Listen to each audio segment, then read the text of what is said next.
सभी को नमस्ते। आज के चमत्कार को सुनने से पहले श्री भगवान द्वारा प्रकटित बोध को देखते हैं। जब तक अंत नहीं होता, नया जन्म नहीं होता।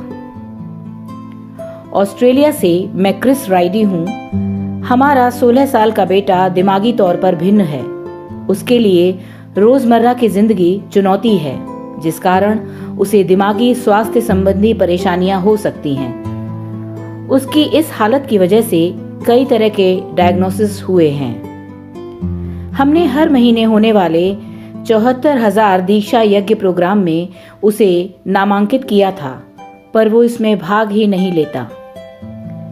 श्री भगवान की पहली 74,000 क्लास से पहले हमारे बेटे ने पिछले 5 से 6 महीने अपने कमरे में गुजारे थे। वो बाहरी संसार से कोई नाता नहीं रखना चाहता था, इसलिए उसने उस हफ्ते की अपनी जिम्मेदारियां पूरी नहीं की। श्री भगवान के पहले 74,000 प्रोग्राम के बाद के हफ्ते में हमारे बेटे को कुछ प्रोत्साहन मिला और उसने करीब 60% तक अपनी जिम्मेदारियां निभाईं। हम लोग अचंभित थे।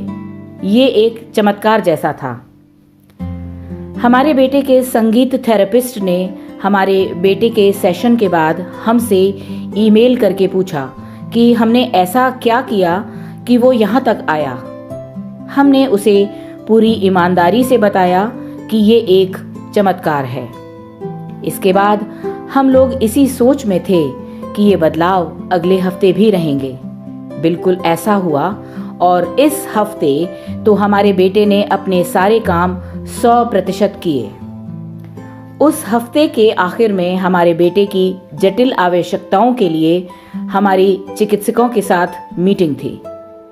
जब हमने कहा कि हमारा बेटा सब कुछ कर रहा है, तो एक चिकित्सक का सवाल था कि ऐसा क्या बदल गया था।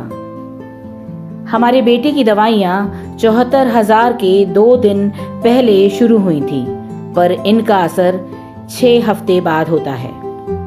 वो प्रोफेशनल इस बदलाव की वजह समझ नहीं पा रहा था और कहने लगा कि किसी भी हाल में दवाइयां इतनी जल्दी असर करना शुरू नहीं कर सकती।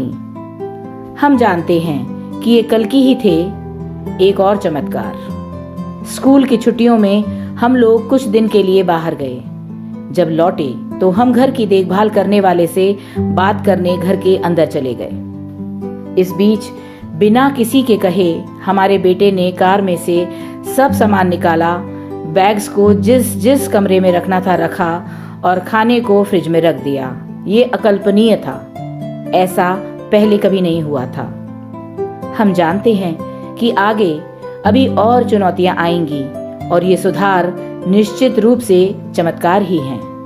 प्यारे कल्की को कोटि कोटि आभार। इतना असीम अनुग्रह। धन्यवाद।